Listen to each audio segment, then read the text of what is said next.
السلام علیکم، آپ دیکھ رہے ہیں فطرت چینل اور میں ہوں آپ کے میزبان حکیم مدثر نظر۔ فطرت چینل پہ ہم آپ کے لیے لے کر آتے ہیں 3 سلسلے۔ ہمارے پہلے سلسلے کا نام ہے آپ کی صحت، ہمارے دوسرے سلسلے کا نام ہے خاص باتیں اور ہمارے تیسرے سلسلے کا نام ہے طب فطرت۔ ہمارا پہلا سلسلہ آپ کی صحت کے متعلق ہوتا ہے اور ہم اس سلسلے میں آپ سے کرتے ہیں آپ کی صحت کی خاص باتیں۔ ہمارا دوسرا سلسلہ خاص لوگوں کے لیے ہے، یعنی آپ لوگوں کے لیے، اور ہمارا تیسرا سلسلہ ہمارے طب کے طالب علموں کے لیے ہے، ان طالب علموں کے لیے جنہوں نے شعبہ طب کو ابھی جوائن کیا ہے یا جنہوں نے ابھی شعبہ طب کو جوائن کرنے کا فیصلہ کیا ہے۔ تو اس سلسلے میں ہم ان کے لیے لے کر آتے ہیں بہترین طبی لیکچرز، جن میں وہ بنیادی باتوں کو سیکھنے کے بعد اپنے فن کی تکمیل کر سکتے ہیں۔ آج کا سلسلہ ہمارا اسی سلسلے میں ایک نیا سلسلہ ہے اور اس سلسلے میں ہم آپ کے لیے لے کر آ رہے ہیں طب فطرت لیکچر سیریل میں پہلا لیکچر، اور اسی طرح ہم آپ کے لیے آج لے کر آ رہے ہیں ایک نیا سلسلہ آپ کی صحت سلسلہ میں۔ تو آج کا سلسلہ آپ کے لیے بہت ہی اسپیشل ہے، ہمارے طب کے طالب علموں کے لیے بھی بہت اسپیشل ہے اور ہمارے ناظرین کے لیے بھی بہت اسپیشل ہے، کیونکہ اس سلسلے میں ہم آپ سے کریں گے آپ کی صحت کی وہ خاص باتیں کہ جن کی بنیاد پر آپ نے مستقبل میں اپنی صحت کا فیصلہ کرنا ہے۔ تو چلتے ہیں ہم آپ کے آج کے سلسلے کی طرف، اور ہم آج آپ کے لیے کریں گے خاص باتیں آپ کے اس سلسلے میں۔ حضرت انسان اس کائنات کا بنیادی کردار ہے، اور اگر ہم غور کریں تو اس کائنات میں جتنی بھی چیزیں ہیں، جتنی بھی انواع و اقسام کی ایجادات ہیں، یہ اسی حضرت انسان کے لیے ہیں اور اسی حضرت انسان کی مرہون منت ہیں۔ اللہ تبارک و تعالیٰ نے اس انسان کو، اس زندہ مخلوق کو اس کائنات کی منفرد ترین تخلیق میں تخلیق فرمایا اور اسی کے لیے اس کائنات کی ہر چیز کو تابع فرما دیا۔ ہم دیکھنے جائیں گے، ہم یہ سمجھنے کی کوشش کریں گے کہ اس انسان کی حقیقت اس کائنات میں کیا ہے۔ تو اگر ہم غور کریں تو اللہ تبارک و تعالیٰ ایک ارشاد فرماتا ہے، کل من علیہ فان، یعنی ہر چیز نے فنا ہو جانا ہے۔ تو یہ انسان اس کائنات کا حصہ ہے۔ جب ہم اس انسان کو دیکھتے ہیں تو یہ بھی فانی ہے، تو ہم ایک نقطے پہ آ کے ٹھہر جاتے ہیں کہ یہ انسان اس کائنات میں ایک مسافر ہے۔ مسافر کیسے؟ کہ اللہ تبارک و تعالیٰ نے اس انسان کو اس کائنات میں بھیجا اور اسے زندگی گزارنے کے لیے ایک مخصوص وقت عطا فرما دیا۔ یہ اس وقت تک زندہ رہتا ہے، اپنی زندگی کی مختلف کامیابیاں سمیٹتا ہے، اور مختلف کامیابیاں سمیٹنے کے بعد یہ راہی ملک عدم ہو جاتا ہے۔ تو یوں ثابت ہوا کہ انسان ایک مسافر ہے جو اپنی پیدائش سے لے کے اپنی آخری سانس تک، یعنی اپنی موت تک سفر کرتا ہے۔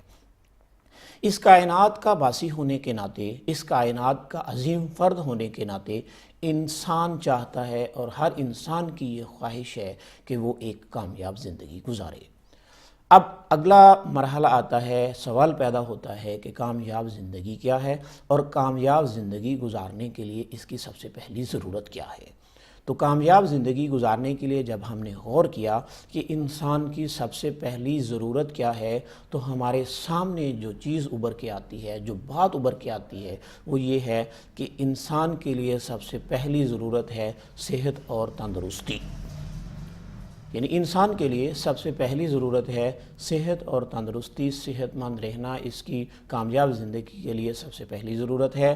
جب یہ صحت مند رہے گا تو اپنی زندگی کی ساری کامیابیوں کو سمیٹنے میں کامیاب ہو جائے گا، بصورت دیگر اس کے لیے بہت سی مشکلات پیدا ہو جائیں گی۔ انسان اپنی زندگی گزارتا ہے، صحت مند حالت میں زندگی گزارتے گزارتے ایک وقت آتا ہے کہ یہ ایک مشکل میں مبتلا ہو جاتا ہے، اور وہ مشکل کیا ہے کہ اس کی صحت اس سے چھن جاتی ہے۔ جب اس کی صحت چھن جاتی ہے تو ایک نئی حالت پیدا ہو جاتی ہے۔ اس نئی حالت کو اس حالت کی ضد کے طور پہ پہچانا جاتا ہے، اور اس حالت کو جس نام کے ساتھ پہچانا جاتا ہے اسے بیماری کہتے ہیں۔ یعنی کیا ہوا کہ حضرت انسان صحت مند تندرست زندگی گزارتے گزارتے، زندگی کی کامیابیاں سمیٹتے سمیٹتے اپنے سفر کو آگے بڑھا رہا تھا کہ اپنے اسی سفر کو آگے بڑھاتے بڑھاتے اس کے ساتھ ایک مشکل پیش آ گئی، اور اس مشکل کو ہم نے جب دیکھا تو اسے ہم نے بیماری کا نام دیا۔ اب جب انسان بیمار ہو جاتا ہے تو بیمار ہونے کے بعد اس کو ایک فکر لاحق ہوتی ہے کہ یار میں تو اپنی جو کامیابیاں سمیٹ رہا تھا، اب ان کامیابیوں میں میرے لیے مشکل پیدا ہو گئی ہے، اب یہ کامیابیاں میرے لیے سمیٹنا مشکل ہوتا جا رہا ہے، رکاوٹ بنتی جا رہی ہے، تو یہ جو حالت نئی پیدا ہوئی ہے جس کی مجھے ضرورت نہیں ہے، اس کو کیسے دور کیا جائے؟ تو بیماری کے لیے انسان کی بیمار ہونے کی صورت میں، بیمار ہونے کے بعد انسان کے لیے جو سب سے پہلی فکر لاحق ہوتی ہے کہ اس کو کیسے دور کیا جائے، تو بیماری کو دور کرنے کے لیے انسان کی جو سب سے پہلی ضرورت ہوتی ہے وہ ہے علاج۔ یعنی کہ انسان جب بیمار ہو جاتا ہے تو وہ فکر مند ہوتا ہے، اور جب اس کو فکر لاحق ہوتی ہے تو وہ فکر مند ہونے کے بعد اس حالت کو دور کرنے کے لیے مختلف تدابیر اختیار کرتا ہے، مختلف طریقے اختیار کرتا ہے، انہی طریقوں کا نام علاج ہے۔ اب ہمیں دیکھنا ہے کہ علاج کیا ہے۔ علاج ایک طریقہ ہے، ایک راستہ ہے۔ کیسا راستہ ہے؟ جو انسان کو لے جاتا ہے دوبارہ اس حالت کی طرف جس کے اوپر وہ پہلے قائم تھا اور صحت مند زندگی گزار رہا تھا اور اپنی کامیابیوں کو سمیٹ رہا تھا۔ تو اب ہم جب جان چکے کہ اسے ایک طریقہ علاج کی ضرورت ہے، ایک راستہ کی ضرورت ہے، جس راستے پہ یہ چلتا ہوا جائے گا، سفر شروع کرے گا اور دوبارہ سے اپنی اسی منزل یعنی صحت پر پہنچ جائے گا، تو اس کے لیے اب اس کے سامنے آتا ہے طریقہ علاج۔ اب اگلا سوال پیدا ہوتا ہے کہ طریقہ علاج کیا ہوتا ہے؟ ہر انسان کی خواہش ہے کہ وہ کامیاب زندگی گزارے۔ ہر انسان کی یہ خواہش ہے کہ وہ کامیاب زندگی گزارے۔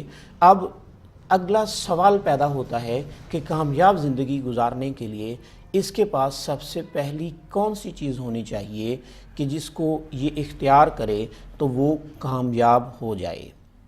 کامیاب زندگی گزارنے کے لیے اس کے لیے پہلی شرط یہ ہے کہ درست راستہ کا انتخاب۔ یعنی اگر انسان چاہتا ہے کہ یہ ایک کامیاب زندگی گزارے، ایک بہترین زندگی گزارے اور زندگی کی ساری رنگینیاں اور ساری کامیابیاں یہ سمیٹ لے، تو اس کے لیے اس کے پاس سب سے جو اولین شرط ہے وہ یہ ہے کہ یہ اپنی کامیابیوں کو سمیٹنے کے لیے درست راستہ کا انتخاب کرے۔ بالکل اسی طرح جب یہ صحت مند حالت سے حالت مرض میں چلا جاتا ہے تو حالت مرض میں جانے کے بعد اس کے لیے دوبارہ صحت کی طرف لوٹنے کے لیے سب سے پہلی شرط یہ ہے کہ یہ درست طریقہ علاج کا انتخاب کرے۔ میرے ناظرین دوبارہ نوٹ فرمائیں، دوبارہ غور فرمائیں کہ انسان کی کامیاب زندگی کا راز یہ ہے کہ وہ اپنے لیے جس بھی کام کو کرنے جائے اس کے لیے وہ درست راستے کا انتخاب کرے۔ بالکل اسی طرح حضرت انسان کے لیے لازم ہے کہ جب وہ اپنی کھوئی ہوئی صحت کو دوبارہ سے حاصل کرنا چاہتا ہے تو اس کو حاصل کرنے کے لیے اب اس کے لیے جو پہلی شرط ہے وہ یہ ہے کہ وہ درست طریقہ علاج کا انتخاب کرے۔ اب آپ یہ جاننا چاہیں گے کہ طریقہ علاج کیا ہوتا ہے؟ طریقہ علاج کیا ہوتا ہے؟ تو طریقہ علاج سے مراد وہ راستہ ہے جو آپ کو دوبارہ کامیابی سے صحت کی منزل تک پہنچا دے۔ یعنی طریقہ علاج سے مراد وہ راستہ ہے جو آپ کو دوبارہ سے صحت کی منزل تک پہنچا دے۔ اور اب ہم دیکھیں گے کہ حصول صحت کے لیے یقینی راستہ، کامیاب راستہ کون سا راستہ ہوگا؟ تو حصول صحت کے لیے انسان کا یقینی راستہ وہ راستہ ہوگا جو قانون فطرت کے عین مطابق ہوگا۔ دوبارہ سے نوٹ فرما لیں کہ انسان جب حالت مرض سے صحت کی طرف جانا چاہے گا تو وہ درست طریقہ علاج کا انتخاب کرے گا، یعنی درست راستے کا انتخاب کرے گا۔ اور درست طریقہ علاج کون سا طریقہ علاج ہوتا ہے؟ وہ جو اس کو کامیابی کے ساتھ دوبارہ صحت کی منزل پہ پہنچا دے۔ اور دوبارہ صحت کی منزل پہ پہنچانے کے لیے کامیاب طریقہ کون سا ہوگا؟ وہ طریقہ ہوگا جو قانون فطرت کے یعنی اللہ تبارک و تعالیٰ کے وضع کردہ قوانین کے عین مطابق ہوگا۔ اب ایک سوال ابھر کے آتا ہے ہمارے سامنے کہ وہ سوال کیا ہے کہ ایسا کون سا راستہ ہے حصول صحت کے لیے، ایسا کون سا راستہ ہے جو یقینی ہو اور وہ قانون فطرت کے عین مطابق ہو اور وہ سیدھا ہو کہ جس کے اوپر وہ چلے اور چلتے چلتے وہ اپنی صحت کی اصل منزل کو دوبارہ سے حاصل کر لے۔ تو اس کے لیے اب ہم جائیں گے رائج الوقت طریقہ ہے علاج کی طرف، یعنی ہم دیکھیں گے کہ اس وقت ہمارے ارد گرد کون سے طریقہ ہے علاج رائج ہیں کہ جن میں سے ہم انتخاب کریں اس طریقہ علاج کا جو بالکل فطری ہے، جو بالکل قانون فطرت کے عین مطابق ہے اور آپ کو لے کر جاتا ہے آپ کی صحت کی منزل پہ بالکل سیدھا اور بالکل آسانی کے ساتھ۔ تو ناظرین، اس وقت آپ کے ارد گرد یا اس وقت آپ کے ماحول میں تقریباً 5 طریقہ ہے علاج رائج ہیں، جن میں سے سب سے پہلا طریقہ ہے ایلوپیتھی، جسے کہ ہم انگریزی سسٹم آف میڈیسن بھی کہتے ہیں، ایلوپیتھک سسٹم آف میڈیسن بھی کہتے ہیں اور انگریزی طریقہ علاج بھی کہتے ہیں۔ ہمارا دوسرا طریقہ علاج ہے جو اس وقت رائج ہے، وہ ہے طب یونانی یا طب اسلامی کا، اسے نیچرل سسٹم آف میڈیسن بھی کہتے ہیں۔ ہمارا تیسرا طریقہ علاج ہے جو اس وقت رائج ہے، وہ ہے آیورویدک۔ آیورویدک ایسا طریقہ ہے جو کافی عرصے سے اس سب کانٹیننٹ میں رائج ہے اور یہ انڈیا اور بر صغیر میں مختلف مقامات پہ رائج ہے اور یہ بھی ایک بہت ہی پرانا طریقہ ہے۔ اس کے بعد ہمارے پاس آتا ہے چینی طب کا طریقہ علاج۔ چینی طب چین میں، چائنا میں رائج ہے اور وہاں پہ اس کے بہت بڑے بڑے ہاسپٹلز بھی موجود ہیں اور وہاں پہ کثیر تعداد میں اس کے معالجین موجود ہیں۔ اس کے بعد ہمارے پاس آخری بڑا طریقہ آتا ہے، یہ ہے ہومیوپیتھی۔ ہمارا 5واں بڑا طریقہ علاج ہومیوپیتھی۔ میں دوبارہ سے ریپیٹ کروں، اس وقت ہمارے خطے میں 5 طریقہ ہے علاج رائج ہیں۔ سب سے پہلا ہے ایلوپیتھی، اس کے بعد طب یونانی یا طب اسلامی، اس کے بعد آیورویدک اور اس کے بعد چینی طب اور 5ویں نمبر پہ ہے ہومیوپیتھی۔ اب ہم یہ جانیں گے کہ طریقہ علاج کی اقسام کتنی ہوتی ہیں۔ طریقہ علاج کی اقسام کتنی ہوتی ہیں تو جانیے کہ طریقہ علاج کی 2 بڑی اقسام ہیں۔ اس وقت جتنے بھی طریقہ ہے علاج رائج ہیں، اگر ہم ان کو تھوڑا سا باریکی کے ساتھ سمجھنے کی طرف جائیں تو یہ 5 کے 5 طریقہ علاج جو ہیں یہ 2 حصوں میں منقسم ہو جاتے ہیں، 2 بڑی قسموں میں منقسم ہو جاتے ہیں۔ آئیے ہم جاننے کی طرف جاتے ہیں کہ یہ 2 بڑی قسمیں کون سی ہیں۔ تو جب ہم دیکھتے ہیں کہ طریقہ علاج کی 2 بڑی اقسام کون سی ہیں تو اس میں ہمارے سامنے سب سے پہلی جو بات آتی ہے وہ یہ ہے کہ پہلے نمبر پہ عارضی طریقہ علاج اور دوسرے نمبر پہ مستقل طریقہ علاج۔ پہلے طریقہ علاج کو یعنی عارضی طریقہ علاج کو علاماتی طریقہ علاج بھی کہا جاتا ہے۔ غور فرما لیں، بہت توجہ طلب بات ہے کہ ہمارے پاس اس وقت 2 طریقہ علاج رائج ہیں۔ ایک طریقہ ہے جس کو عارضی طریقہ علاج کہا جاتا ہے اور اس کو علاماتی طریقہ علاج بھی کہا جاتا ہے۔ دوسرے نمبر پہ ہے ہمارے پاس مستقل طریقہ علاج اور اس کو مرضیاتی طریقہ علاج بھی کہا جاتا ہے۔ اب ان دونوں طریقہ علاج میں بنیادی فرق کیا ہے کہ پہلے طریقہ علاج میں یعنی عارضی طریقہ علاج میں کیا کیا جاتا ہے کہ مریض کی اس وقت ظاہر ہونے والی علامات کو وقتی طور پہ دبا دیا جاتا ہے۔ یعنی کیا ہوا کہ آپ کے معدے میں، آپ کے سر میں درد شروع ہو گیا تو آپ کو کوئی ایسی میڈیسن دے دی گئی جس نے آپ کے احساسات کو سن کر دیا اور سن کر کے آپ کی اس علامت کو دبا دیا۔ تو یہ ہے عارضی طریقہ علاج۔ اس کے بعد ہمارے پاس جو دوسرا طریقہ علاج آتا ہے وہ ہے مرضیاتی طریقہ علاج یا مستقل طریقہ علاج۔ یاد رکھیں کہ یہی اصل طریقہ علاج ہے، یہی اصل طریقہ علاج ہے اور یہی وہ طریقہ علاج ہے جس میں آپ کی علامت کو پہلے نمبر پہ دور کرنے کی طرف نہیں جایا جاتا، بلکہ یہ کوشش کی جاتی ہے کہ آپ کی مرض کے اصل سبب کو جاننے کے بعد اس سبب کو دور کر دیا جائے تاکہ آپ کا مرض مستقل طور پہ ختم ہو جائے۔ تو آئیے ناظرین، اب ہم چلتے ہیں یہ جاننے کے لیے کہ اس وقت جتنے بھی رائج الوقت طریقہ علاج ہیں ان میں سے عارضی طریقہ علاج کون سے ہیں یا علاماتی طریقہ علاج کون سے ہیں، اور ہمارے پاس اس وقت رائج طریقہ علاج میں مستقل طریقہ علاج کون کون سے ہیں۔ اب عارضی علاج میں اور مستقل علاج میں تھوڑا سا فرق میں پہلے آپ کو واضح کر دوں کہ علاماتی طریقہ علاج وہ طریقہ علاج ہوتا ہے جو صرف مرض کی نشانیوں کو دبا دے، یعنی مرض کی علامتوں کو دبا دے، اور مستقل یا فطری طریقہ علاج وہ علاج ہوتا ہے جس میں آپ کے مرض کے سبب کو ختم کیا جائے اور مرض کو جڑ سے اکھاڑنے کی طرف کوشش کی جائے۔ کیا آپ جانتے ہیں کہ اس وقت رائج تمام طریقہ علاج میں سے 2 طریقہ علاج ایسے ہیں جو عارضی ہیں، جو صرف علامتوں کا علاج کرتے ہیں اور ان کا علاج صرف وقتی ضرورت کے تحت ہوتا ہے۔ جب وہ علاج ہوتا ہے تو بڑی تیزی کے ساتھ ہوتا ہے۔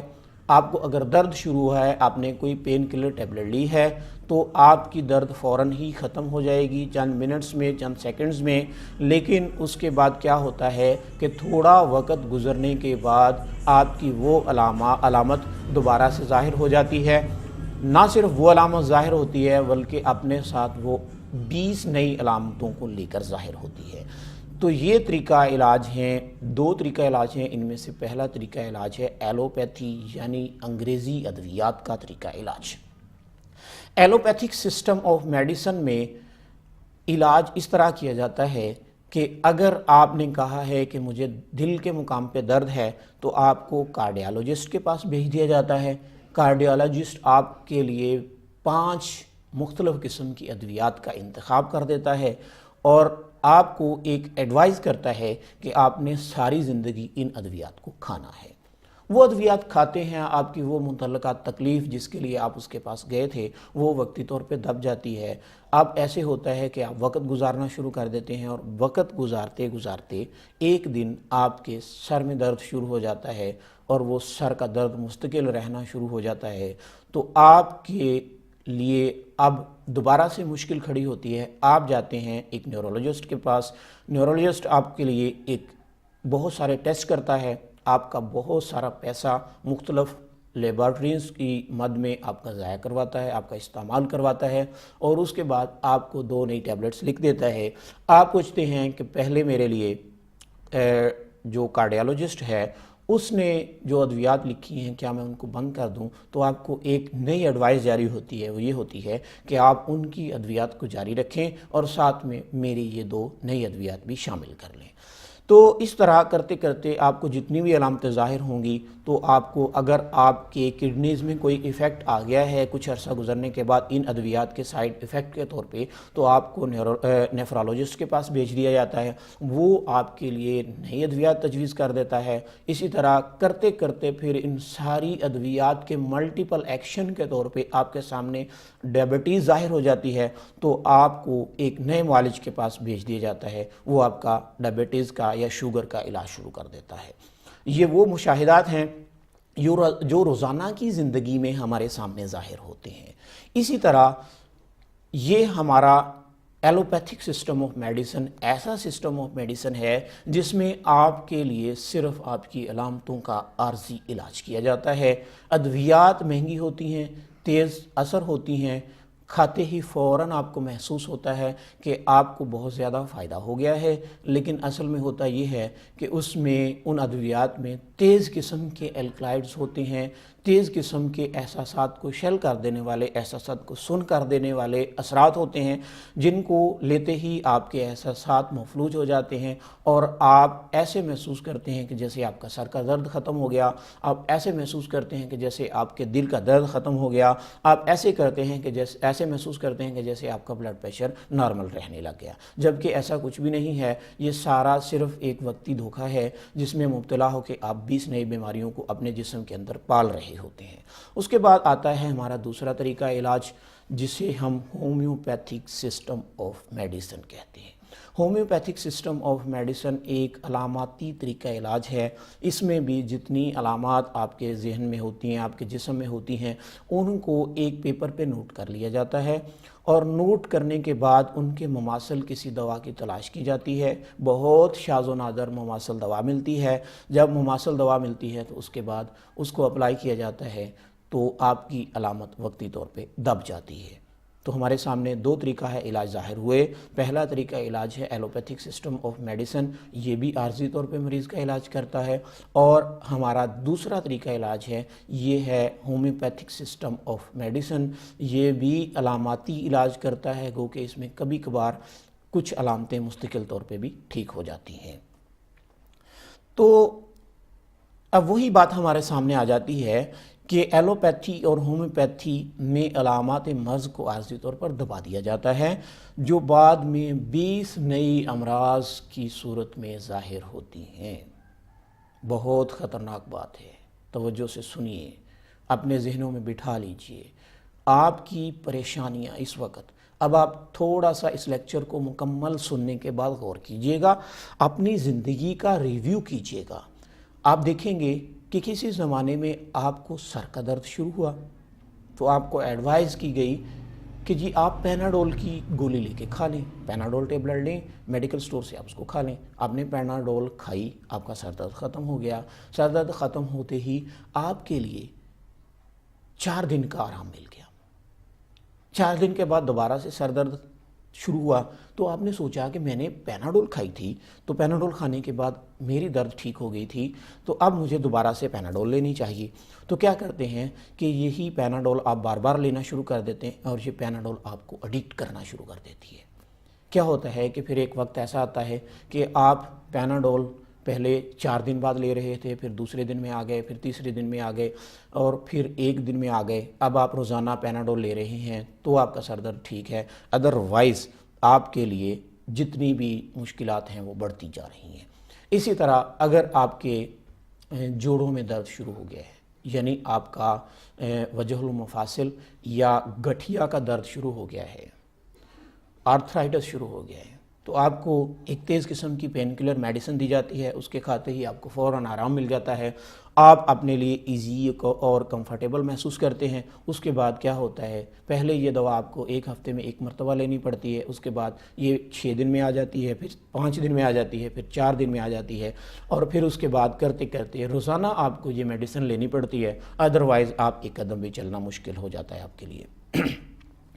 تو جب آپ ایک مرض کے لیے، ایک علامت کے لیے ایلوپیتھک سسٹم آف میڈیسن میں ایڈوائز کی گئی دوا کو استعمال کرتے ہیں، تو جب تھوڑا عرصہ گزرتا ہے تو اس کے بعد اس بیماری کے ساتھ آپ کی 20 نئی علامتیں ظاہر ہونا شروع ہو جاتی ہیں.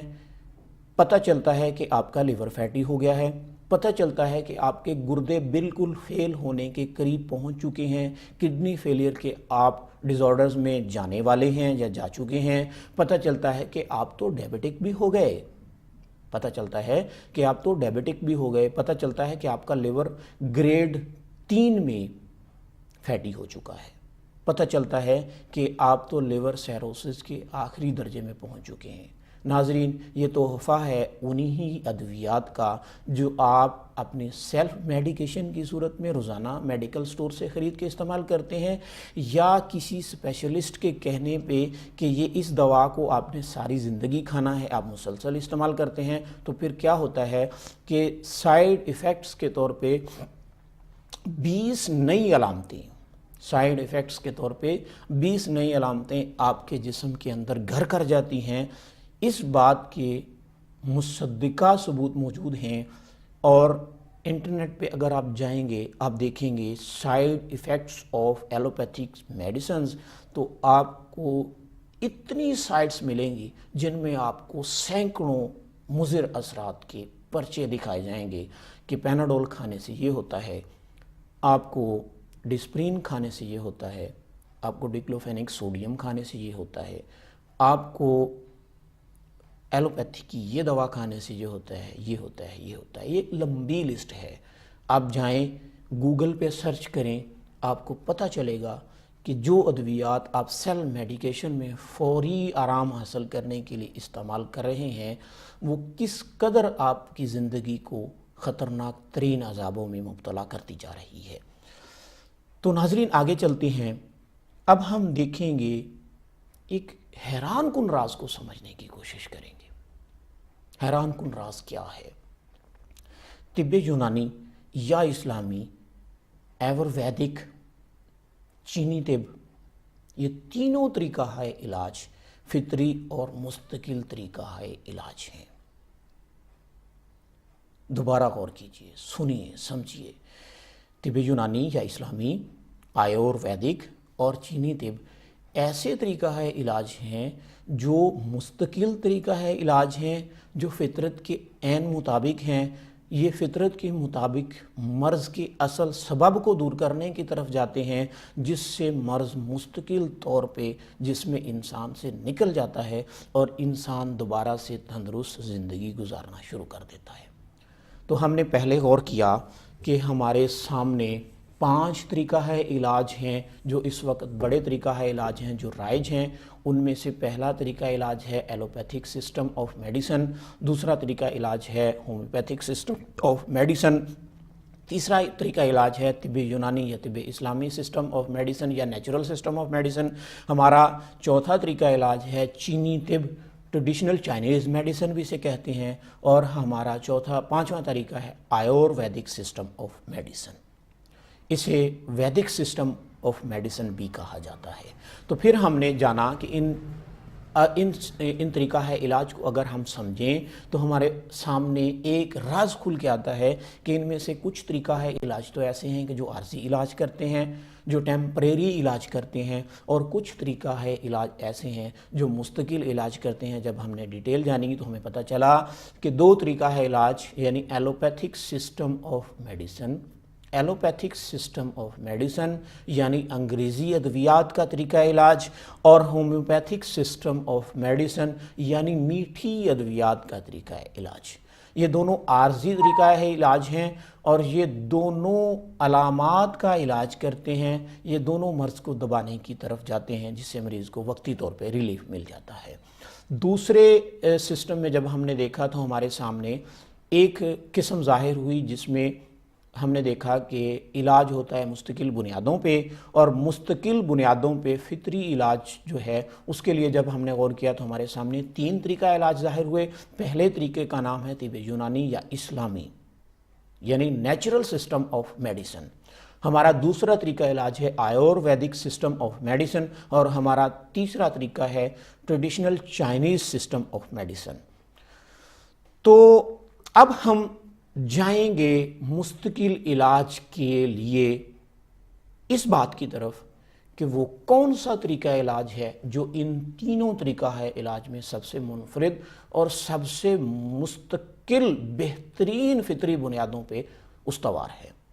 تو ہمارے سامنے آتا ہے طب یونانی یا اسلامی، یہ فطری مستقل اور سب سے بہترین طریقہ علاج ہے۔ ناظرین غور کیجئے، توجہ کیجئے، میں آپ کو بتا رہا ہوں ایسی بات جو آپ سے چھپائی جاتی ہے، جو آپ سے دبائی جاتی ہے، جو آپ تک پہنچنے نہیں دی جاتی، بلکہ اس مد میں آپ کو بہت زیادہ اندھیرے میں رکھنے کی کوشش کی جاتی ہے۔ جانیے کہ طب یونانی یا طب اسلامی اس وقت رائج تمام طریقہ ہے علاج میں واحد طریقہ علاج ہے جو فطری ہے، جو مستقل ہے، اور یہ سب سے بہترین طریقہ علاج ہے۔ یہ ایسا طریقہ علاج ہے جو مرض کی مستقل بنیادوں کو ختم کرنے کی طرف جاتا ہے، اور اس سے علاج مکمل ہونے کے بعد مرض مستقل طور پہ انسان کو چھوڑ کر چلا جاتا ہے۔ طب یونانی طریقہ علاج ایسا طریقہ علاج ہے کہ جس میں مرض کا علاج کیا جاتا ہے۔ اس طریقہ علاج میں مرض کو دبا کر کینسر نہیں بنایا جاتا۔ دوبارہ غور کریں، اس طریقہ علاج میں مرض کو دبا کر شوگر یا ڈائبٹیز نہیں بنایا جاتا۔ اس طریقہ علاج میں یعنی یونانی سسٹم آف میڈیسن میں یا نیچرل سسٹم آف میڈیسن میں یا اسلامک سسٹم آف میڈیسن میں مرض کو دبا کر کینسر نہیں بنایا جاتا، مرض کو دبا کر ڈائبٹیز نہیں بنایا جاتا، مرض کو دبا کر فیٹی لیور میں کنورٹ نہیں کیا جاتا، مرض کو دبا کر تحجر مفاصل یا آرتھرائٹس میں مبتلا نہیں کیا جاتا، مرض کو دبا کر مختلف قسم کے ٹیومرز میں منتقل نہیں کیا جاتا۔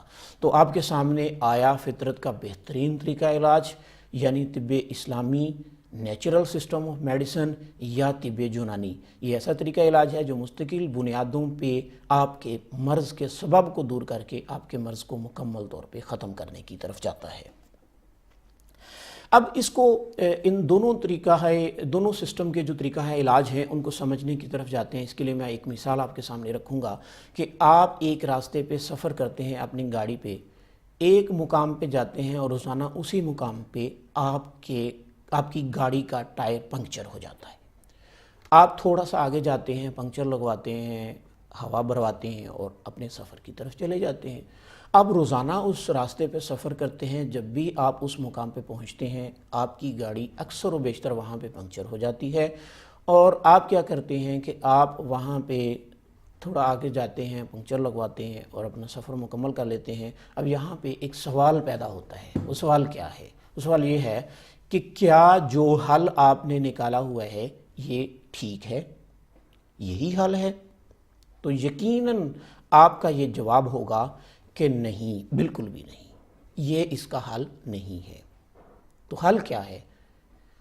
ناظرین، حل یہ ہے کہ ہم ایک دن اس راستے پہ رکیں، اسی مقام پہ رکیں، گاڑی سے نیچے اتریں، وہاں پہ دیکھیں کہ یہاں پہ کون سا ایسا سبب ہے جس کی وجہ سے روزانہ گاڑی پنکچر ہو جاتی ہے۔ تو دیکھتے ہیں کہ وہاں پہ بہت سارے کیل کانٹے بکھرے ہوئے ہیں۔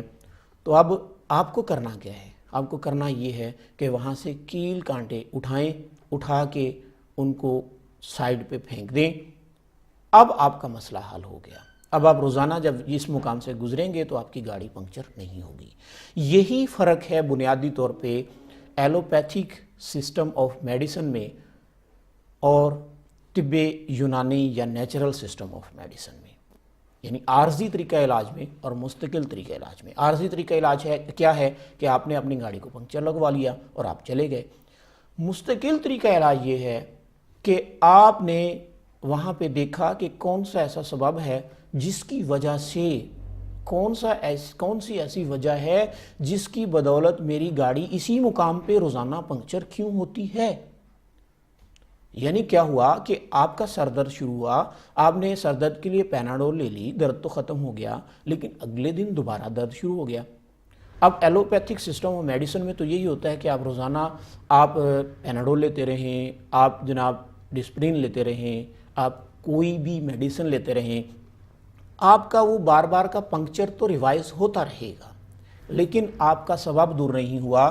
لیکن جب آپ جائیں گے کسی طب اسلامی یا طب یونانی یا نیچرل سسٹم آف میڈیسن کے معالج کے پاس، تو وہ آپ کو صحیح طریقے سے ڈائیگنوز کرے گا۔ وہ دیکھے گا کہ کس مقام پہ رکاوٹ ہے آپ کے لیے اور کون سی ایسی پرابلم آ رہی ہے آپ کے بلڈ سرکولیٹری سسٹم میں کہ جس کی بدولت آپ کے متعلقہ مقام پہ غذا آپ کو صحیح طریقے سے نہیں مل رہی، اور اس غذا کے نہ ملنے کے انڈیکیٹر کے طور پہ درد آپ کو ستا رہی ہے۔ تو وہ اس مقام کو جانے گا۔ اس مقام کو جاننے کے بعد آپ کے اصل سبب کو دور کر دے گا اور آپ کا درد مستقل طور پہ ختم ہو جائے گا۔ تو آپ اب یہ بات ذہن میں بٹھا لیں۔ میرا خیال ہے کہ اس مثال سے آپ کو یہ بات سمجھ آ گئی ہوگی کہ ایلوپیتھک سسٹم آف میڈیسن میں جتنا بھی علاج ہوتا ہے وہ سارے کا سارا ہوتا ہے عارضی طور پہ آپ کے وقت گزارنے کے لیے، جبکہ طب یونانی یا نیچرل سسٹم آف میڈیسن میں جتنا بھی علاج ہوتا ہے وہ ہوتا ہے آپ کے مرض کے اصل سبب کو دور کرنے کے لیے۔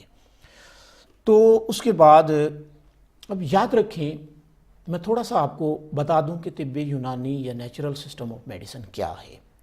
تو یاد رکھیں کہ طب یونانی یا طب اسلامی یا نیچرل سسٹم آف میڈیسن ایسا طریقہ علاج ہے جو سینکڑوں سالوں سے مکمل فطری اصول و ضوابط پہ قائم ہے۔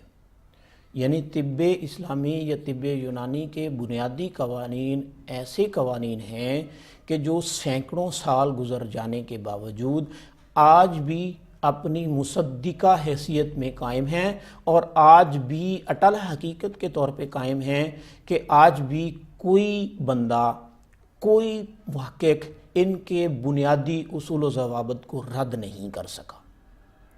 جیسا کہ آپ میں سے اکثر و بیشتر لوگ جانتے ہوں گے کہ یورپ کی یونیورسٹیز میں آرگینن آف ابن سینا، یعنی کہ کلیات قانون جسے کہتے ہیں، یا ایویسینا کے جو نیچرل لاز تھے، اس کی القانون فی الطب کتاب کئی سالوں تک، کئی اشروں تک پڑھائی جاتی رہی ہے، اور جہاں تک ہماری معلومات ہیں ابھی بھی وہاں پہ اس کے مختلف سبجیکٹس کو پڑھایا جاتا ہے۔ تو اتنے سال گزرنے کے باوجود طب اسلامی یا طب یونانی اپنی حقیقی فطری بنیادوں پر آج بھی قائم ہے۔ کیوں؟ اس کی صرف ایک ہی وجہ ہے کہ طب یونانی یا طب اسلامی یا نیچرل سسٹم آف میڈیسن میں مرض کا مستقل علاج کیا جاتا ہے، اور ناظرین مرض کا علاج کیا جاتا ہے، علامت کا علاج نہیں کیا جاتا۔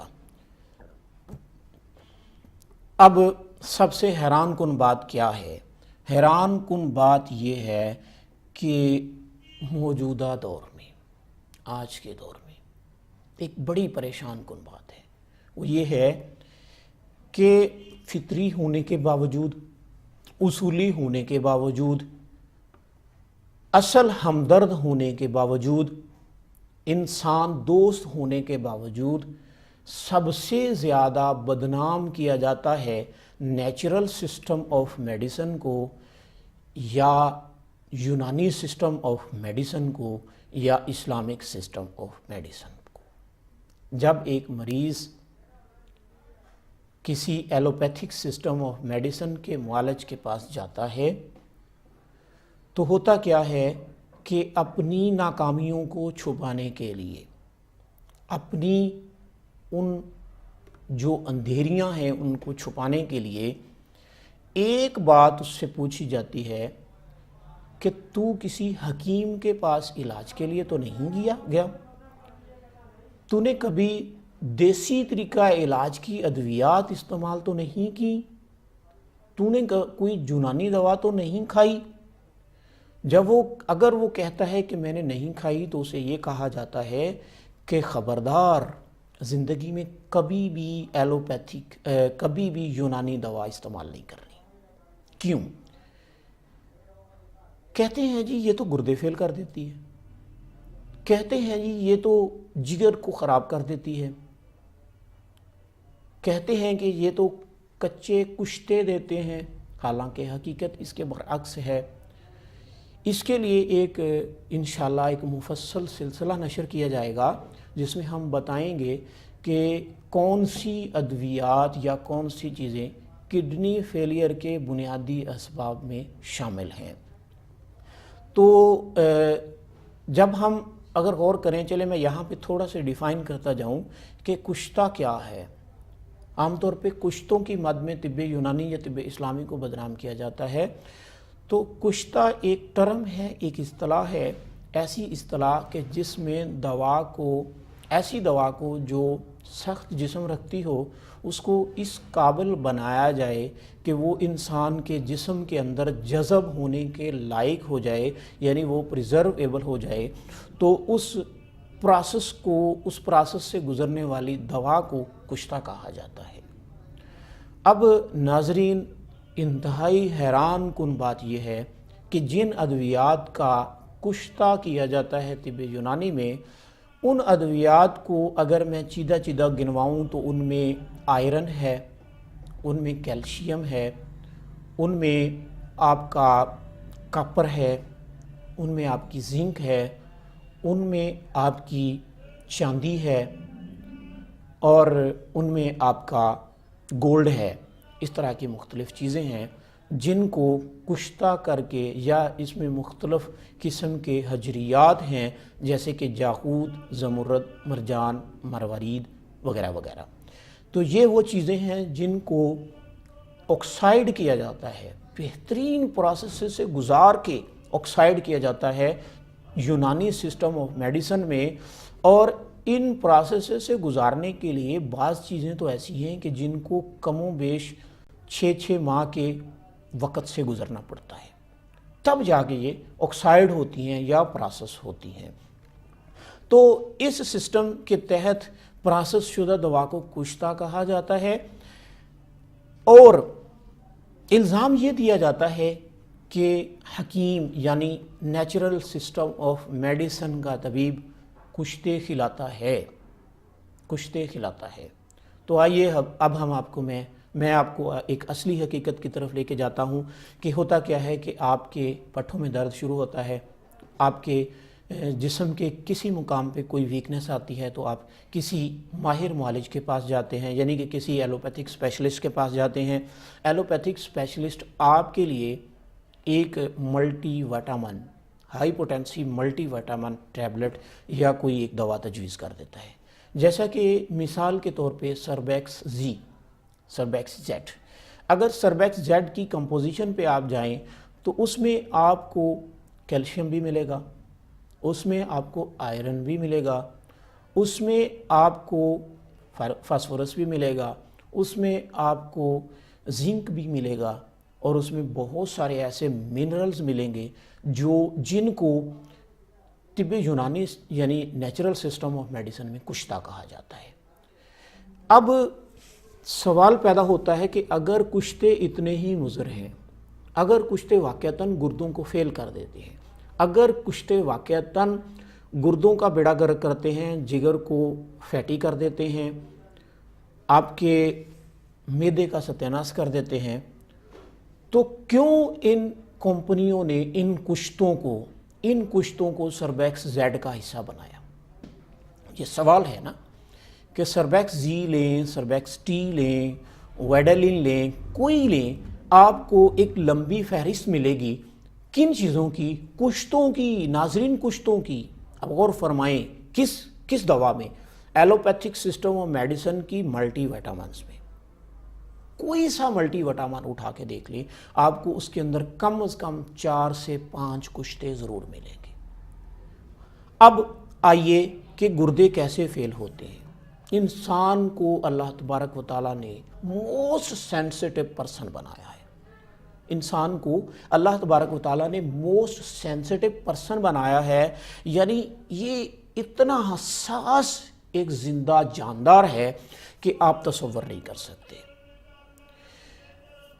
اس کے اندر اللہ تبارک و تعالیٰ نے مختلف سسٹم رکھے ہیں.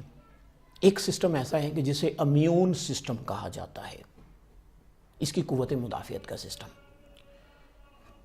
اب ہوتا کیا ہے کہ آپ کھانا کھا رہی ہیں، کھانا کھاتے کھاتے آپ کو صرف ایک رانگ سگنل چلا جائے، آپ نے جو لقمہ یہ کھایا ہے، اس لقمے کے اندر کوئی جسم اجنبی تھا، یعنی مکھی تھی، مچھر تھا یا بال تھا، کوئی بھی چیز تھی، وہ اس لقمے کے ساتھ آپ کے اندر چلی گئی ہے. تو ناظرین، آپ کا یہ بار کا تجربہ ہوگا کہ آپ کا جسم فوراً رد عمل میں آ جاتا ہے، آپ کا امیون سسٹم ایکٹیو ہو جاتا ہے، اور ہوتا کیا ہے کہ آپ کا دل خراب ہونا شروع ہو جاتا ہے. جب تک آپ کا جسم اس رانگ سگنل کی وجہ سے گئی ہوئی غذا کو جسم سے باہر نکال نہیں لیتا، بہت توجہ طلب بات ہے کہ جب تک آپ کا جسم، آپ کا امیون سسٹم آپ کے اس کھائے ہوئے لقمے کو جسم سے باہر نکال کے پھینک نہیں دیتا، تب تک آپ کے جسم کو اطمینان نہیں ہوتا.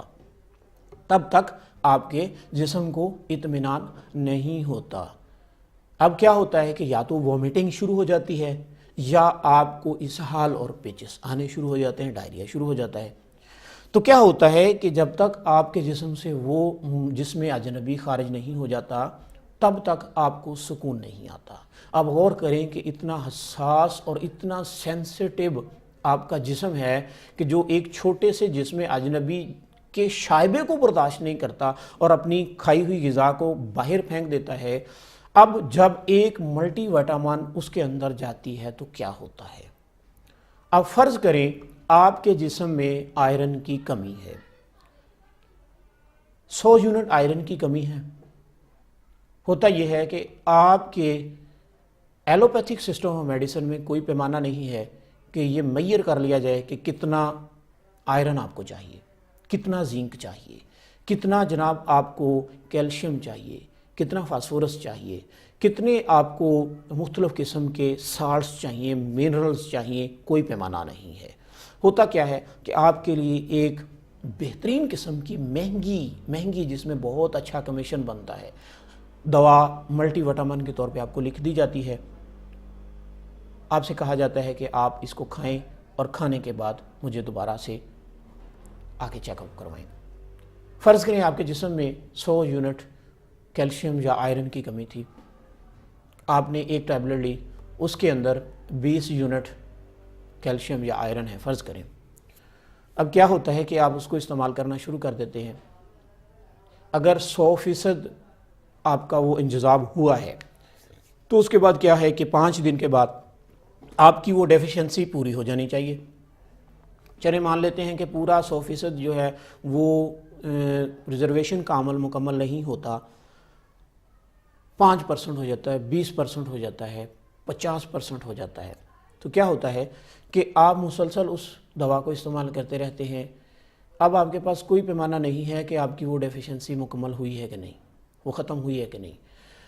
اب جیسے ہی آپ اپنی ڈیفیشنسی کو ختم کرنے میں کامیاب ہو جاتے ہیں، اس کے بعد جب آپ وہ دوا دہراتے رہتے ہیں تو دہراتے کیا ہوتا ہے کہ اب آپ کے جسم میں آپ کا کھایا ہوا کیلشیم اوور ہونا شروع ہو جاتا ہے، آپ کا پوٹاشیم اوور ڈوز ہونا شروع ہو جاتا ہے، آپ کا آئرن اوور ڈوز ہونا شروع ہو جاتا ہے۔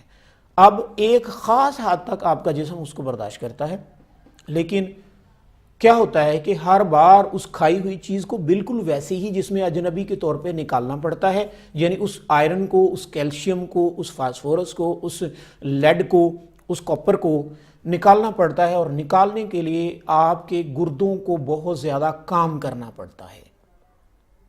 پہلے اگر ان کو دن میں 12 گھنٹے کام کرنا پڑتا تھا فرض کریں، اب ان کو 14، 16، 20 گھنٹے کام کرنا پڑ رہا ہے۔ تو کیا ہوتا ہے کہ آپ غور کریں کہ جس مشینری کو زیادہ چلنا پڑے اس کی نگہداشت بھی زیادہ ہوتی ہے، اور ایسا بھی وقت آتا ہے کہ وہ بالکل رک بھی جاتی ہے۔ تو یہی وہ اصل راز ہے جس کی وجہ سے گردے فیل ہو رہے ہیں، بہت زیادہ کڈنی فیلیئرز کے پرابلم آ رہے ہیں۔ ہوتا یہ ہے کہ ملٹی وٹامن جو ہے وہ بغیر کسی وجہ کے جی لیں جی یہ طاقت کی دوا ہے، یہ طاقت کی دوا ہے، اس طاقت کی دوا کو شروع کروا دیا جاتا ہے۔ مریض بیچارہ پہلے دنوں میں بہتری محسوس کرتا ہے، جب اس کو طاقت ملتی ہے تو وہ اسی بیچارے مخمصے میں، اسی بھول میں اس دوا کو دہراتا رہتا ہے۔ ہوتا یہ ہے کہ بالآخر اس کے گردے کام کرتے کرتے تھک جاتے ہیں اور کڈنی فیلئر کے اسباب آ جاتے ہیں، یوریا، یورک ایسڈ، کریٹینین بڑھنا شروع ہو جاتا ہے۔ تب جب مریض اب کیا ہوتا ہے کہ اس کے بلڈ میں سمیت آتی ہے تو یہ کسی ہاسپٹل میں جاتا ہے، کسی کڈنی سینٹر میں جاتا ہے، وہاں پہ چیک اپ کرواتا ہے تو پتہ چلتا ہے کہ جناب عالی اس کے گردے فیل ہو چکے ہیں۔ سب سے پہلا سوال ہوتا ہے کہ کسی حکیم سے کشتہ تو لے کے نہیں کھایا؟ ارے بھائی کشتہ تو کھایا ہے، لیکن کیسے کھایا ہے؟ ایک ایلوپیتھک اسپیشلسٹ کے ایڈوائز پہ کھایا ہے۔ ایک نہیں کھایا، 5 کھائے ہیں، 20 کھائے ہیں ایک ہی مرتبہ میں۔ اب کیا ہوا ہے کہ جناب جیسے ہی وہ اس میں اگر فرض کریں کسی بایوپسی کی طرف چلے جائیں یا کوئی انالیسس کروا جائیں تو اس میں وہاں پہ اگر فرض کریں کیلشیم ٹریس ہو جائے، آئرن ٹریس ہو جائے یا کوئی اور چیز ٹریس ہو جائے تو فوراً الزام یونانی سسٹم آف میڈیسن پہ لگا دیا جاتا ہے کہ حکیم کے کشتے سے گردے فیل ہو گئے، حکیم کے کشتے سے گردے فیل ہو گئے۔ ناظرین یہ بہت ہی توجہ طلب بات ہے۔ گردے فیل ہوئے آپ کی سربیکس زیڈ سے، گردے فیل ہوئے آپ کی سربیکس ٹی سے، گردے فیل ہوئے آپ کے نیوروبیان سے، لیکن الزام کس پہ آیا؟ بیچارے حکیم پہ، بیچارے اس سسٹم آف میڈیسن پہ جو ہمیشہ سے انسان کی اصل فلاح کی طرف جاتا ہے۔ تو آئیے ہم موضوع کی طرف آتے ہیں کہ اس وقت سب سے بہترین طریقہ علاج یونانی سسٹم آف میڈیسن ہے، لیکن اس کے باوجود سب سے زیادہ بدنام بھی اس کو کہا جاتا ہے، کیا جاتا ہے۔ کبھی کہا جاتا ہے کہ یہ ناکارہ فرسودہ طریقہ علاج ہے، کبھی کہا جاتا ہے یہ پرانا ہو گیا ہے، کبھی کہا جاتا ہے یہ ان پڑھوں کا طریقہ علاج ہے۔ تو ناظرین، میں آپ کو حیران کن بات بتاتا ہوں، آ جائیں کمپیریٹو سٹڈی کر لیں۔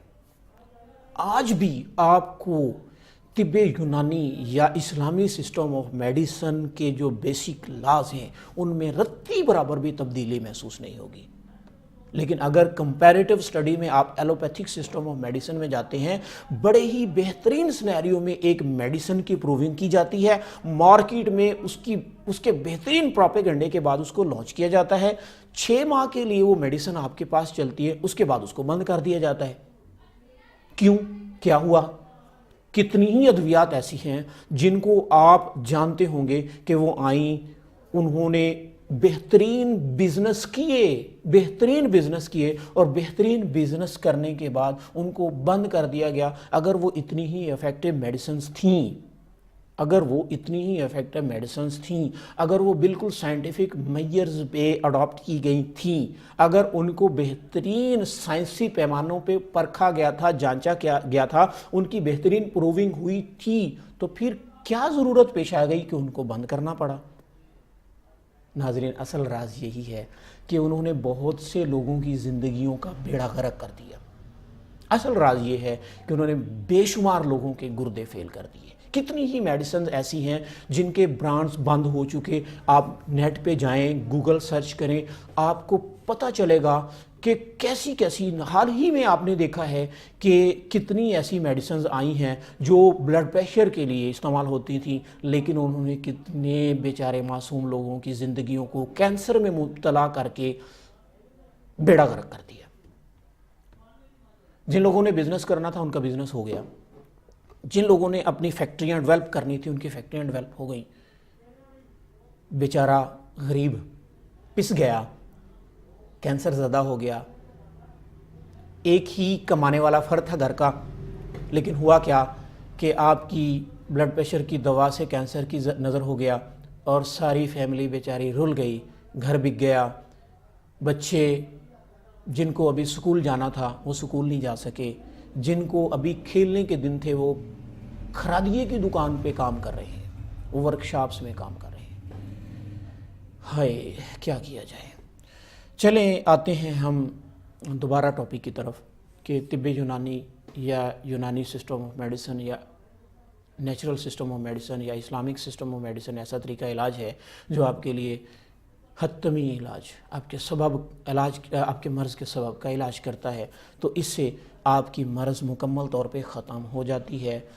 بہت زیادہ بدنام کیا جاتا ہے، لیکن آج کا دور بدل چکا ہے۔ آج کا ناظر، آج کا انسان بہت عقل مند ہے، بہت شعور والا ہے۔ اسی لیے اب تیزی سے سارے ممالک سر جوڑ کے بیٹھے ہوئے ہیں کہ آلٹرنیٹو سسٹم آف میڈیسنز کو اپلائی کیا جائے۔ تو نیچرل سسٹم آف میڈیسن میں یا ہربل سسٹم آف میڈیسن میں بہت زیادہ ڈیولپمنٹ ہو رہی ہے۔ آنے والا دور نیچرل سسٹم آف میڈیسن کا ہے، ہربل سسٹم آف میڈیسن کا ہے، اور آپ کی طب یونانی کا ہے یا نیچرل سسٹم آف میڈیسن کا ہے۔ اب اس پروپیگنڈے کو سمجھنے کے لیے ہمیں غور کرنا ہے کہ یہ پروپیگنڈا کیوں کیا جاتا ہے، یعنی کہ کیا وجہ ہے کہ ہر ڈاکٹر، ہر ایلوپیتھک سسٹم آف میڈیسن کا ایجنٹ طب یونانی کو یا طب اسلامی کو بدنام کیوں کرتا ہے؟ کیوں اس سے لوگوں کو دور رہنے کی طرف جو ہے راغب کیا جاتا ہے؟ کیوں ان کو ایک بالکل فرسودہ سا نظام کے طور پہ پیش کیا جاتا ہے؟ تو اس کے سینیریو کو سمجھنے کے لیے ہم تھوڑا سا پیچھے جاتے ہیں۔ تو ناظرین ذرا اس تصور میں جائیں، برصغیر پاک و ہند میں مغلیہ سلطنت قائم، مغل بادشاہوں کا زور زورہ۔ یہاں پہ ایک تاجر آتا ہے، وہ تاجر کون ہے؟ وہ ہے انگریز۔ تجارت کے لیے برصغیر پاک و ہند میں آتا ہے اور یہاں پہ مختلف ہیلے بہانوں کے ذریعے وہ اپنی رسائی حاصل کرتا ہے۔ اور تجارت کرنا شروع کر دیتا ہے۔ تھوڑا وقت گزرتا ہے، وہ غور کرتا ہے کہ اس مقام پہ جو لوگ بستے ہیں یہ بڑے سیدھے سادے ہیں، یہ بڑے معصوم ہیں، بڑے سیدھے سادے ہیں، ہر اس بات کو مان لیتے ہیں جو ان سے کی جاتی ہے۔ سیدھے انسان کی، سچے انسان کی یہ خوبی ہوتی ہے کہ وہ جو بھی اگلا بات کرے اس کو مان لیتا ہے۔ اب ہوا کیا کہ ان کی اسی سادگی کو اور ان کی سادگی اور تھوڑی سی جہالت کو اس نے بڑے ہی بہترین سینیریو میں بڑے غور و خوض کے ساتھ دیکھا، اور دیکھنے کے بعد اس نے مستقل طور پہ اس سب کانٹیننٹ پہ قابض ہونے کا فیصلہ کر لیا۔ اب اس فیصلے میں اس نے کیا کیا، اس نے جتنا جنگ و جدل کیا آپ جانتے ہیں، مغلیہ سلطنت کو ختم کر دیا، اور تجارت میں اس نے دیکھا کہ کون سی ایسی چیز ہے جس کو میں یہاں پہ لانچ کروں تو اس سے میں لانگ ٹائم منافع کماؤں، لانگ ٹائم میں اس سے جناب اس سے تجارت کر سکوں۔ تو اس میں جو سب سے بنیادی چیز تھی وہ تھا بیماریوں کی لوٹ سیل، بیماریاں فروخت کرنا، اور بیماریاں فروخت کرنے کے بعد ان کا علاج فروخت کرنا، یعنی بیماریوں کی تجارت اور بیماریوں کے نام پہ علاج کی تجارت۔ تو کیا ہوا کہ یہاں پہ پھر اس نے مختلف ملٹی نیشنل کمپنیز کو لانچ کیا جو کیا کرتی ہیں، پہلے آج فرض کریں مثال کے طور پہ امریکہ میں ایک شور ڈالنا شروع کیا جاتا ہے کہ جی برڈ فلو آ گیا ہے، برڈ فلو آ گیا ہے، سوائن فلو آ گیا ہے، آپ کا ڈینگی آ گیا ہے۔ 5-6 ماہ وہاں پہ پروپیگنڈا کیا جاتا ہے۔ پروپیگنڈا کرنے کے بعد کیا ہوتا ہے، آپ کے میڈیا پہ خبریں نشر کی جاتی ہیں۔ خبریں نشر کرنے کے ساتھ ساتھ آپ کا ذہن بنایا جاتا ہے، کیوں کہ آپ کو ڈرایا جائے کہ ڈینگی یہ ہوتا ہے، آپ کو ڈرایا جائے کہ جناب برڈ فلو یہ ہوتا ہے، سوائن فلو یہ ہوتا ہے، ہیپاٹائٹس یہ ہوتا ہے۔ تو کیا ہوتا ہے کہ اس کے بعد پھر ایک وقت آتا ہے کہ کرتے کرتے ایک دن ایک خبر نشر کی جاتی ہے کہ جی بہاولپور کے ایک علاقے میں ڈینگی کا پیشنٹ ٹریس ہو گیا ہے، یا جناب لیا بکھر کے علاقے میں ایک پولیو کا پیشنٹ ٹریس ہو گیا ہے۔ کیا تھا اس سارے سینیریو کے پیچھے؟ وہ ناظرین آپ کے لیے وہ ایک بیماری آپ کو فروخت کی جا رہی ہے۔ اب کیا ہوگا، اب آئے گی اس کی ویکسین، اب پھر ویکسین سے آپ سے کروڑوں روپے لوٹے جائیں گے، اور کروڑوں روپے لوٹنے کے بعد اس کو ایک نئے رنگ میں ڈال دیا جائے گا۔ تو کیا ہو رہا ہے، یہ انگریز کی وہی تجارت ہے جو اس وقت سے لے کے اب تک چلتی آ رہی ہے۔ پہلے اس نے کیا کیا، پہلے اس نے یاد رکھیں کہ تقسیم کے وقت جب پارٹیشن ہوئی ہے تو اس وقت پاکستان میں اور برِ صغیر پاک و ہند میں صرف یونانی سسٹم آف میڈیسن ہی تھا۔ بڑے ماہر معالجین کے نام آپ کے سامنے آئیں گے، حکیم اجمل خان صاحب، کتنا بڑا نام ہے، کتنا ایسے حاذق طبیب کہ آپ تصور نہیں کر سکتے۔ اس کے بعد حکیم محمد سعید صاحب رحمۃ اللہ علیہ جو گورنر سندھ بھی رہے، اور ان کو بعد میں اسی ماہ پہ قتل بھی کروا دیا گیا۔ اور اس کے بعد آتے ہیں آپ کے پاس حکیم دوست محمد صابر ملتانی، مجدد طب کے طور پہ جانا جاتا ہے، اور ایسے ماہر طبیب تھے کہ آپ تصور نہیں کر سکتے۔ کتنے نام ہیں، حکیم نیر واسی صاحب آگے، حکیم عبدالرحیم اشرف صاحب آگے، کتنے ایسے اطباء کرام ہیں، نامور ماہرین فن ہیں، جن کے سامنے جب ایک مریض جاتا تھا تو مریض ابھی 20 گز کے فاصلے سے ہوتا تھا، مرض بول کے ان کو بتا دیتا تھا کہ یہ مرض ہے اور اس کا یہ علاج ہے۔ کتنی پیاری شخصیات تھیں، کتنی پیاری شخصیات تھیں جو اس علاقے میں تھیں اور وہی علاج کرتی تھی۔ کوڈیوں میں ایک حکیم جو ہوتا ہے نا، وہ خدا ترس بندہ ہوتا ہے۔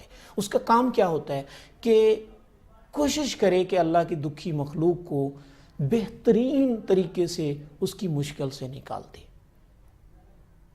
کوڈیوں کے مول ٹکے اس وقت چلا کرتے تھے، 1 ٹکا 2 ٹکا 1 پیسہ 2 پیسے کا نسخہ لکھ دیا، کچھ جڑی بوٹیاں منتخب کر دی، اس نے جا کے استعمال کی، اللہ تبارک و تعالیٰ نے اس کو شفا دے دی۔ تو یہ چیز اس کو پسند نہیں تھی۔ کیا ہوا کہ طبیہ کالجز میں، طب کے وہ کالجز جہاں پہ طب کی تعلیم دی جاتی تھی، وہاں پہ اس نے پہلے پروپیگنڈے کے طور پہ 40 50 100 150 ایلوپیتھک ادویات کو رائج کر دیا، کہ جناب کیوں آپ جو ہے وہ یہ دوا کوٹتے ہو، اس مشقت میں پڑتے ہو، یہ بنی بنائی ادویات ہیں، ان کو استعمال کرو۔ تب ہوا کیا کہ ہمارے بھولے بھالے اطباء کرام اس چال کو، اس سازش کو سمجھ نہ سکے، تو انہوں نے کیا کیا کہ انہوں نے ان ادویات کو اپنی پریکٹس میں شامل کر لیا۔ اب ہوا کیا کہ ہڈ حرامی اور سہولت پسندی کی وجہ سے فن سے دوری اختیار کرتے گئے اور ان ادویات کو زیادہ سے زیادہ استعمال کرنا شروع کر دیا۔ حضرت صابر ملتانی رحمۃ اللہ علیہ، حضرت صابر ملتانی جنہیں مجدد طب کہا جاتا ہے، انہوں نے اس مشکل کو سمجھ لیا، اس سازش کو سمجھ لیا۔ انہوں نے اسی وقت ایک جدوجہد کا آغاز کیا جسے تحریک تجدید طب کے طور پہ بھی جانا جاتا ہے، کہ اس میں انہوں نے آغاز کیا اور طب اور طبیب کو دوبارہ سے فنی بنیادوں پہ کھڑا کرنے کا فیصلہ کیا، اور آج الحمدللہ طب اسلامی یا طب یونانی دوبارہ سے پوری آب و تاب کے ساتھ اپنی بنیادوں پہ قائم ہے۔ تو میں اسی فن طب کے ساتھ آپ کو متعارف کرنے جا رہا ہوں۔ تو کیا ہوا کہ انگریز تجارت کے لیے آپ کے سب کانٹیننٹ میں آیا، اس نے تجارت کے لیے اپنی ادویات، اپنی بیماریاں بیچنی شروع کر دیں، ان بیماریوں کو سے آپ کو ڈرانا شروع کر دیا، میڈیا چینلز خرید لیے گئے، اخبارات خرید لیے گئے، اور اس کے بعد پھر اپنے ایجنٹس لانچ کر دیے گئے فارماسوٹیکل کمپنیز کی مد میں۔ اس نے آپ کے پاس اپنے ایجنٹس لانچ کر دیے ڈائگنوسٹک کلینکل لیبس کی مد میں، اس نے اپنے ایجنٹس لانچ کر دیے جہاں پہ مختلف معالجین کی مد میں۔ بہت بڑی بات ہے، ہو سکتا ہے کہ آپ اس کو تھوڑا سا دوسرے سینیریو میں لیں، لیکن یہ حقیقت ہے، یہ تلخ حقیقت ہے۔ کتنی ایسی باتیں ہیں، روزانہ آپ میڈیا پہ جائیں آپ کو پتہ چل جائے گا، آپ کو پتہ چل جائے گا۔ ہوتا کیا ہے جناب، پین ہوتی ہے آپ کی اپینڈیسائٹس کی، اپینڈیسائٹس کے لیے آپ کو آپریٹ کیا جاتا ہے، 1 سال بعد پتہ چلتا ہے آپ کا تو گردہ ہی نکال لیا گیا۔ 1 سال بعد آپ کو پتہ چلتا ہے کہ آپ کا گردہ ہی نکال لیا گیا۔ پتہ چلتا ہے جی آپریشن کرنا تھا، کینچی رہ گئی آپ کی۔ پتہ چلتا تھا کہ جناب نارمل ڈلیوری ہونے جا رہی ہے، لیکن 30,000 کے لالچ میں 30,000 کے لالچ میں آپ کو میجر آپریشن میں ڈال کے سیزیرین کر دیا گیا۔ بہت دکھتی باتیں ہیں۔ الحمدللہ یونانی سسٹم آف میڈیسن میں یا اسلامک سسٹم آف میڈیسن میں ایک طبیب خدا ترس ہوتا ہے، ایک مسیحا ہوتا ہے۔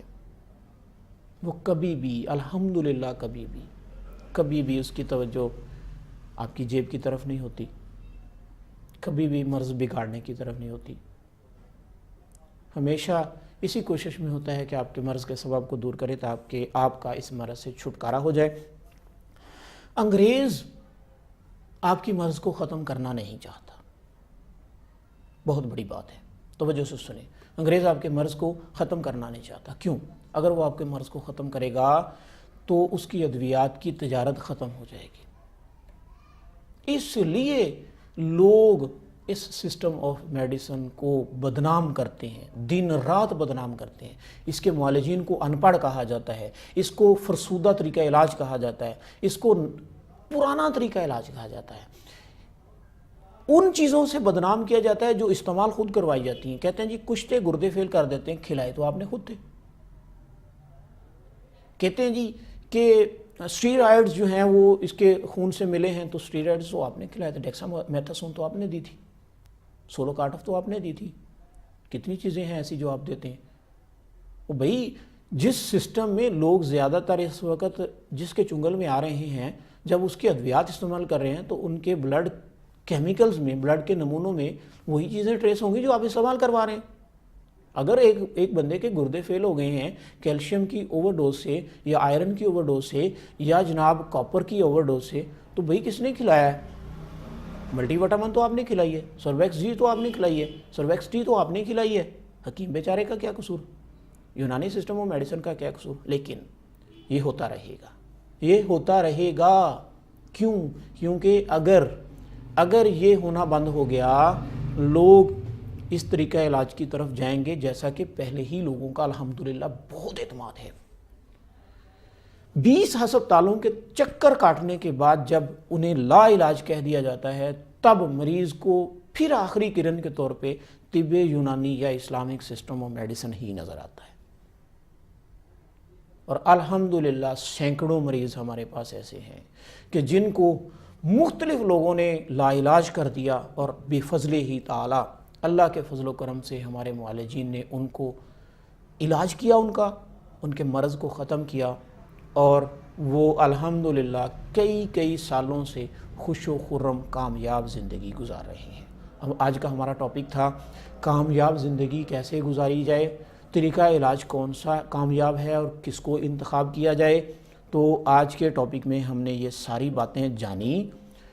امید ہے کہ آپ کو ہمارا یہ سلسلہ پسند آیا ہوگا۔ ہم آپ کے فطرت چینل سے اسی طرح کے سلسلے نشر کرتے رہیں گے۔ ہم آپ کے فطرت چینل سے اسی طرح کے سلسلے نشر کرتے رہیں گے۔ آپ کی صحت ہمارے لیے سب سے مقدم ہے، ہماری ذمہ داری ہے۔ اللہ تبارک و تعالیٰ نے آپ کی صحت کی حفاظت کے لیے ہمیں منتخب کیا ہے، اور انشاءاللہ تبارک و تعالیٰ ہم آپ کی صحت کی حفاظت کے لیے، ہم آپ کے مال کی حفاظت کے لیے، ہم آپ کے عزیز و اقربا کی حفاظت کے لیے اسی طرح کے سلسلے نشر کرتے رہیں گے۔ انشاءاللہ آپ دن بہ دن دیکھیں گے کہ آپ کی صحت بہتر سے بہترین ہوتی جا رہی ہے، اور آپ کا سرمایہ بھی محفوظ ہوتا جا رہا ہے۔ تو اسی لیے دیکھتے رہیے ہمارے چینل کو، اور ہمارے چینل کے سلسلوں کو لائک کیجئے۔ اگر آپ کو یہ پسند آئیں تو اپنے دوستوں کے ساتھ ان کو شیئر ضرور کیجئے گا۔ اپنے دوستوں کو بتائیں کہ فطرت چینل ایسا چینل ہے جس پہ مصدقہ اور اتھینٹک معلومات ہی نشر کی جاتی ہیں۔ مومن وہ ہے جو وہ خود پسند کرے وہی اپنے دوسرے بھائی کے لیے پسند کرے۔ تو آپ کو اگر فطرت چینل پسند ہے تو اپنے بھائی کو بھی بتائیے کہ فطرت چینل کو لائک کرے۔ ہمارے چینل کو اگر آپ کو ہمارے سلسلے پسند ہیں تو اس کو سبسکرائب کر لیں۔ کیوں؟ اس لیے کہ ان کے سلسلوں کی آپ کو ضرورت ہے۔ اور اگر آپ چاہتے ہیں کہ جیسے ہی ہمارا کوئی سلسلہ نشر ہو اور نشر ہونے کے بعد آپ تک بر وقت پہنچے تو پھر بیل کے آئیکن کو بھی پریس کر لیجئے، کیونکہ بیل کے آئیکن کو پریس کرنے کے بعد ہمارا سلسلہ پہلی فہرست میں آپ تک پہنچ جائے گا۔ تو دوبارہ سے ہمارے چینل کو لائک کر لیجئے، کیونکہ اس سے ہمیں خوشی ہوگی۔ ہمارے چینل کو سبسکرائب کر لیجئے، آپ ہماری کمیونٹی کا حصہ بن جائیں گے، اور ہمارے چینل کو شیئر کیجئے تاکہ دوسروں کو پتہ چلے، اور بیل کے آئیکن کو پریس کر لیجئے اس لیے کہ آپ کو آسانی رہے اس چینل سے نشر ہونے والے ہر سلسلے کو حاصل کرنے میں۔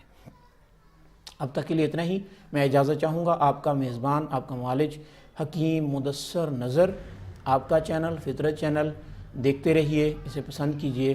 السلام علیکم ورحمۃ اللہ وبرکاتہ۔